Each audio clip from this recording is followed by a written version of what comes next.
I'm Amanda. And I'm Mike. And this is Saturday Morning Cereal.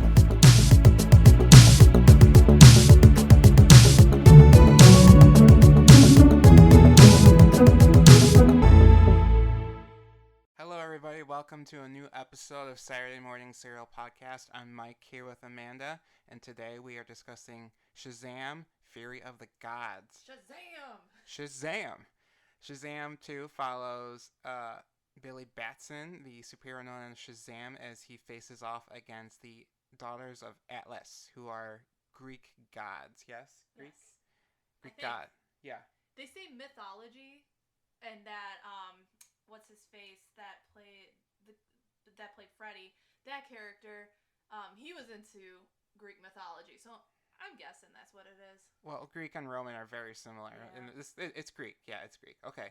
So, Shazam 2 stars Zachary Levi returning as Shazam, Asher Angel as Billy Batson, Jack Dylan Grazer as Freddie Freeman, Rachel Ziegler as Athena, Adam Brody as Superhero Freddy, Ross Butler as Superhero Eugene, DJ Canora as Superhero Pedro, Grace Carolyn Curley as Mary Broomfield and Superhero Mary, Megan Good as Superhero Darla, Lucy Liu as Calypso, Juman Hanelson as the Wizard, Helen Mirren as Hespera, and Faith Herman as Darla Dooley, Ian Chen as Eugene Choi, Jovan Ahmad as Pedro Pina, and Marta Milans as Rosa Vasquez, Cooper Andrews as Victor Vasquez, and our friend PJ Bryan as Dr. Daro Bava.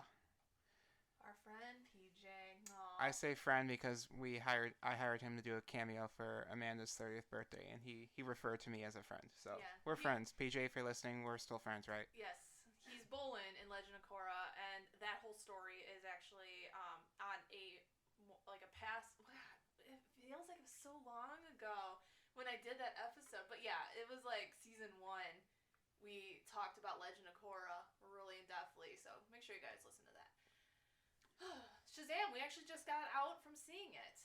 Yeah, it was a pretty empty theater, but people were there. So, Amanda, what are your general thoughts on this movie? How do you feel? How would you say this is comparison to the first movie? Like, did you like it? I liked it. I don't think it held up as much to the first film. I don't know if a second film was really needed, but I didn't hate it. I was entertained, but it was a little draggy during some parts, especially with the female gods. I thought was really slow. But I mean, I love Zachary Levi and his jokes as Shazam. I love the family dynamic that this movie brings, because I am all about sibling love. You know, I've said it in the past on this podcast, but I love a good sibling love movie, and that's what this is. There's no romance. There is a little bit of romance in this movie now, but in general, it's about family, and it's about family acceptance, no matter if you're flesh and blood. And I love that dynamic that they have, because they're all foster kids, but yet they're all brother and sisters, and the parents give them just as much love as any mom and dad would, and I do like that. But yeah, it was just okay. I feel very much the same way. I feel like it kind of is a tighter, stronger script than the first movie, but it was just okay. Like, there's a lot of fun ideas here, and there is a lot of comedy, but you know, it seems kind of all up in the air with like what's going on with the DC universe and everything. Mm-hmm. So we'll see if Shazam comes back. Yeah, I lost my train of thought on this, but there's just so many things that felt there was too much for this movie, like the animals coming in, the I don't even know what they're called, but like I thought it was like the one-eyed purple people eater, right? I saw, and then you got like some type of winged creature, like these creatures that come into Philadelphia and start terrorizing the city. I don't know if that was really needed, to be honest, because then it just opened up something big. I don't know what I'm really trying to say. It's like they had so much going on. Well, you've got... and it went down to just Billy. Yeah, I mean, it is Billy's movie. It is called Shazam. Yeah, but I'm just saying, like, I don't know. I just felt like it was really busy at sometimes. Yeah, I mean, you have all these kids. They all have different alter egos as the gods, and then you have three sisters as villains. You've got um, a romance subplot with Freddy and And Anne, Athena, and then middle you've name. got all that stuff going on with the wizard, and you've got the parents trying to contribute as well, and it was a lot. Yeah. I mean, it's hard to say this because the movie did feel like it was a little bit too long, but it feels like it needs to be even longer to kind of balance all these ideas out. That's what I thought too. Yeah, exactly. And I mean, I did love too, though. Speaking of the parents, that they did come out as superheroes to the parents, so that was kind of nice to see. And then the one was that he came out gay, and everyone was like, "Oh yeah, we know." That was really nice too. So, how do you feel this movie balanced the kind of like dual cast of the children and the god alter egos? Do you feel like there was a consistency in their performance? Do you feel like the kids got too much love or the gods got too much love? How did you feel about all that? I think it was pretty equal. I mean, I did enjoy when the kids became adults because their childlike attitude and antics, like, just came through in their adult forms. I really enjoyed. Oh gosh, what's her little name? The little sister, Darla? Darla. Yes, I enjoy her playful attitude as a child and then also as an adult. So that's fun. I thought it was pretty good. It was a good 50-50 mix between the adults and the kids. Yeah, I can definitely feel like Freddie and then Billy and Darla definitely felt like they were children pretending to be adults when they were in those alternate egos, but then like Pedro and Eugene just didn't have that same appeal to me. Yeah, they were kind of in the background too a little bit. I felt like it was more Mary, Darla, and then Billy, and then of course Freddie kind of becomes his own worst enemy. I guess when he becomes a superhero, he gets himself into a little trouble. Um, but I can see it, and that was really nice. Going back to Freddie here, that was really nice because he's handicapped and he thinks because when he's a hero, all that goes away. But Anne kind of brings him back down to earth. Like, you don't need to be a superhero; it's who you are who's the superhero. And I thought that was really sweet. Yeah, they showed the fact that even though he was a superhero and he did rub shoulders with Superman and Shazam in the school cafeteria, that he still got picked on by bullies. Like they didn't care. Yeah. Like as soon as they went away, they started bullying him. They call him Thundercrack, Make a Wish. Something like that. It was Yeah. kind of funny and cruel at the same time. So let's talk about the Daughters of Atlas. How do you like these villains? Do you think they were empathetic? Did you understand like their goals? Yeah, I did. I really enjoyed. I just love Helen Mirren as she's a great English actress, and just her performances are great. And just seeing her just be so stoic and serious in this. Otherwise, I was considered. Is this a comedy movie? Yeah, I would say action comedy. Yeah, but I mean, she was just there. And I was just telling you, Mike. The part I was dying over was a part where a letter was written, and it's terrible. There's grammatical errors and just We'll set the scene better for the audience. So there's yeah, this magical pen that will write down anything that you're saying called Steve, right? yeah, yep, And they use Steve to send a bird made out of paper that will be magically sent to the Sisters of Atlas to communicate a message. But they're a family, and they start bickering in front of the pen, yeah, and the pen starts writing everything down that they're literally saying. yep.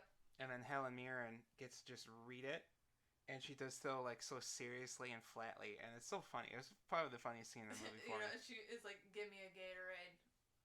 What is a Gatorade? Is it dangerous? Like, I love that. I was cracking up because, oh man, this serious, accomplished actress in this really serious role, just reading that, oh man, it killed me. I enjoyed Anne. I thought she was really cute. I thought she was great for Freddie, and I thought she was a great bridge between understanding the humans and understanding like where her sisters were coming from. But she's like, why can't we just all get along? I really did kind of empathize with the Daughters of Atlas because like they had their whole world destroyed, and then this wizard showed up and took all their powers away, and they didn't have a place to call home, and they were kind of like, a found family, kind of like the Shazam kids, and they didn't have anywhere to go, and I really felt for them. Like I feel like maybe there was a alternate reality where they kind of worked things out better because they communicated more and they weren't all evil. But when Helen Mirren got stabbed and Lucy Liu just took over, I was like, oh dang. Yeah, she had an agenda. That she was an extremist. She had way more than let's just get back what we had. Let's take more, and I feel like that sounds like a god. Yeah. That sounds like a Loki move. That's why I was like, was Loki and Thor just gonna like pop out of nowhere in this movie?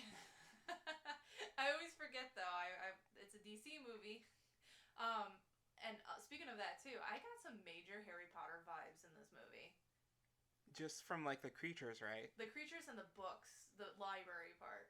Yeah, that was really. I got kind of like, that part in Ghostbusters when the guy from the EPA releases all of the ghosts into the city, and then they go around New York, and there's all these different ghosts and all these different situations, like the taxi driver and the hot dog stand. Mm-hmm. That's exactly what this movie reminded me of when the mythological creatures broke out into Philadelphia. Mm-hmm. Yeah. I really, like you said, there's a lot there, but I thought they were all kind of cool. I mean, you had like a Cyclops and a Minotaur and a Griffin and all that stuff flying around Philadelphia. I really like the unicorns. Yeah, the unicorns were cool. Like, you think a unicorn as, well, white, pink, very rainbow and shimmery. No, these guys were ferocious. They were all black unicorns, and they were pretty cool steeds for our Shazam kids to ride around on. And they come running in like the Clydesdales from the Budweiser commercial. So, Amanda, it's no secret that you're a giant Marvel fan and also a giant Loki and Thor fan, and they, of course, are of Scandinavian and Norse mythology. Thank you. So, how do you feel like that this movie utilized their mythology? Did you like all this Greek stuff, or were you just kind of like, this is all like great value, Thor and Loki? I mean, I thought it was great value, Thor and Loki, and I say that not in a disrespectful way. I say it because there wasn't really anything explained about because she mentioned like Zeus, right? Oh yeah, Zeus was mentioned, but I don't know. I just got kind of lost with the whole gods part with the sisters. I understand it was her father, and I say that in quotes because I don't know, that was killed in the first movie, and they're out for revenge and their world and blah blah blah. But I don't know. I don't know how they all fit in with mythology. Yeah, it's fair because Wonder Woman is supposed to be the daughter of Zeus as well, because they even call her a demigod in the movie. So I'm wondering if Wonder Woman is kind of related to these sisters of Atlas, because is their father Zeus as well, and is it the same Zeus that we saw fight Darkseid on planet Earth during Justice League? Like, what's going on? Yeah, I'm not into. Don't get me wrong. I don't hate these DC films. I'm just not into them as much as someone else would be. So I don't really pay attention to the whole gods part of those storylines. I'm focused more on the superheroes and the action. So that kind of gets a little lost with me. So would you say this is like the most Marvel of a DC movie that you've seen? No, I think I would probably pick. That's a good question. Because think about it, it has action and it has comedy. It has kind of like a lighter side to it. I mean, the last couple DC movies have been kind of like either they've been really really campy within the case of like Wonder Woman, or they've been like Suicide Squad, where they've been like really dark and gritty. And I mean, I enjoyed the first Wonder Woman movie a lot. I thought it had a good amount of everything in it. I mean, there was humor in that, and it wasn't supposed Wonder Woman wasn't supposed to be funny, but yet it's funny to us because she's kind of like Thor. She doesn't know, like she gets excited when she sees a baby and she starts running towards it, and Chris Pine's like, no, we're not gonna pick up other people's children.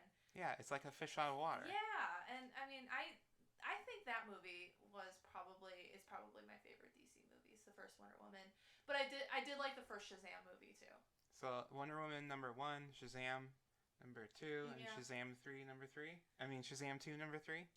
I don't know. I mean Suicide Squad, Justice League, I do like Batman vs Superman, Man of Steel. I do like Ben Affleck as Batman. I just like looking at him as Batman. Yeah, he looks a little puffy to me. Yeah.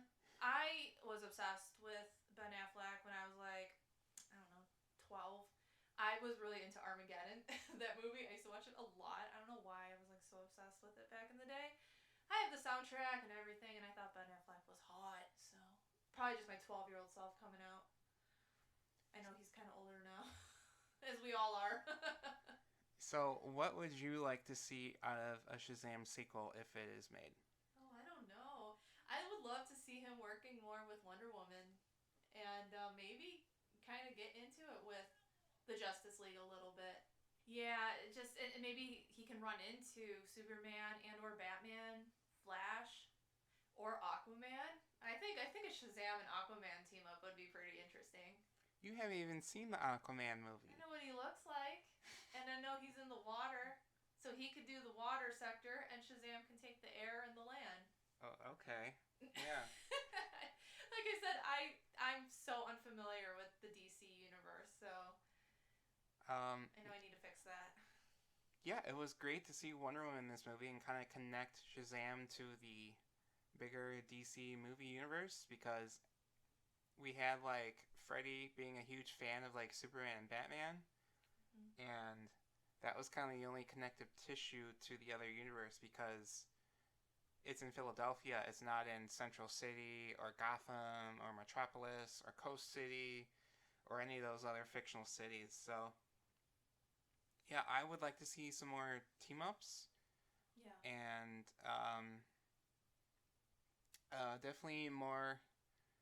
Maybe seeing all the kids at college and having them kind of go off and do their own thing as their own superheroes would be really interesting. And then having a threat at the end of the movie that brings them all together would be cool. Well, I don't know. That was one of Billy's things in this movie, was everyone trying to kind of live their life, but him thinking that they, like Mary, for example, wanted to go to college, but she didn't.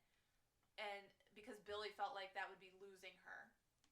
And that would be interesting, because now it's like he knows he's part of this family no matter where they go and all that stuff. And yeah, that would be fun just to see them off and then they all come back together. So family means no one gets left behind. Mm-hmm. And we kind of saw Billy, well, at the very beginning of the movie, they had him in therapy, and he was talking about imposter syndrome and how he didn't feel worthy of other people's love because he had been rejected so much. Mm-hmm. He had been rejected by his mother, and then he never knew his dad, and then he had been in all these foster homes, and he had been spit out of the foster home system.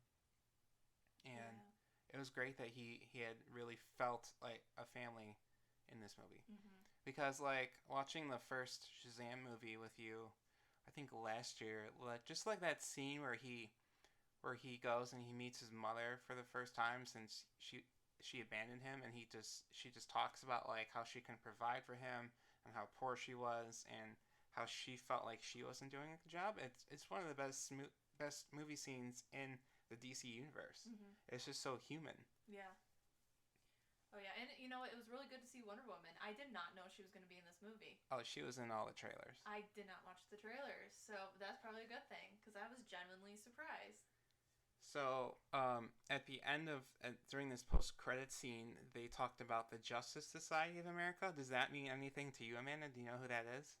No, I jumped to him with him as well. I thought it was gonna be the Justice League. I was like, oh wow, he's gonna get initiated, but nope, don't know a thing. Yeah, so the Justice Society is kind of like, well, in the comics you have the Golden Age of comics, then you have the Silver Age. So like, the Silver Age comics is like the original Green Lantern, and you've got the Jay Garrick Flash, and you've got Hawkman, and you've got all these other like original superheroes. And then in the Silver Age, you got the Superman and the Batman and the new the Flash and Wonder Woman. So you got all these. It's like a different roster of heroes, but it's the same thing as the Justice League, basically. We'll definitely have to watch some DC animated movies or some DC cartoons so you can kind of understand this more. What about the CW shows?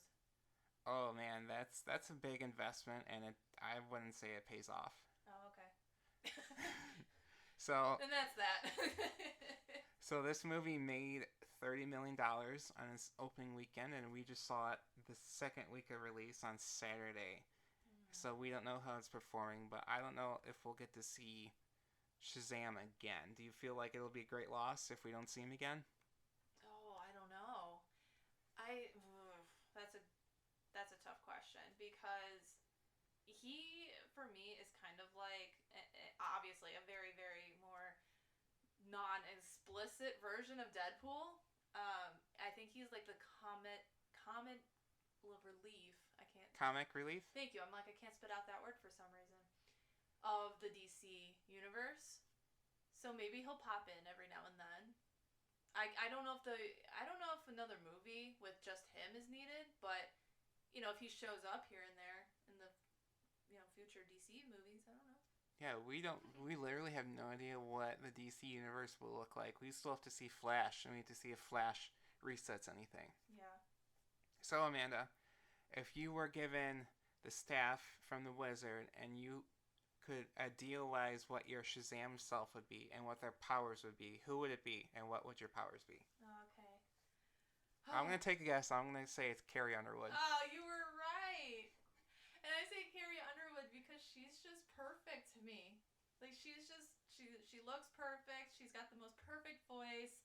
And she's just got the most perfect everything. And what would my power be? Oh, I would really hope I'd have flying and superhuman strength. Flying and superhuman strength. Yeah. Okay, yeah, I could go with that. Do you want to take a guess for me or Teddy Roosevelt? Teddy Oh my goodness, the fat Teddy with like the mustache and the. You said dead and not in the modern society, so we were just talking about Teddy Roosevelt the other day. So. Well, it's kind of like a man crush of mine, but I'm gonna have to say Patrick Swayze. Dang, you said not modern though. He's still kind of modern. I think he's been deceased for a couple years now. Okay. Oh, I should have been more specific with what I was saying. But yeah, Patrick Swayze. Okay. Kind of like a blue silverish suit, and then kind of like the super speed powers would be cool. Yeah. I think that's what I would go for. Okay. I think we'd make a good team. Carrie Underwood versus Patrick Swayze. I mean, they're both great singers. Yeah, that's both true. Great dancers. Yeah. Yeah, we'd be a great team. Yep. So, Amanda, to wrap it up, would you recommend listeners go see this movie? I mean, if you are into the DC movies, yeah. If I wasn't with you or whatever, I would probably just wait until it comes out for rent. But yeah, I feel like if we weren't going to review it, I probably would have just been fine waiting for it to come out on HBO Max. I think if you enjoyed the first film, there's a lot to like in the second film, but I feel like if you didn't enjoy the first film and you're a big Snyder fan, I don't feel like this movie's for you. But definitely a more family-friendly version, so, if you have kids and they're, I don't know, maybe 9 years old and above, they might enjoy this movie because of all the family themes. Yeah, it's a lot of laughs, too.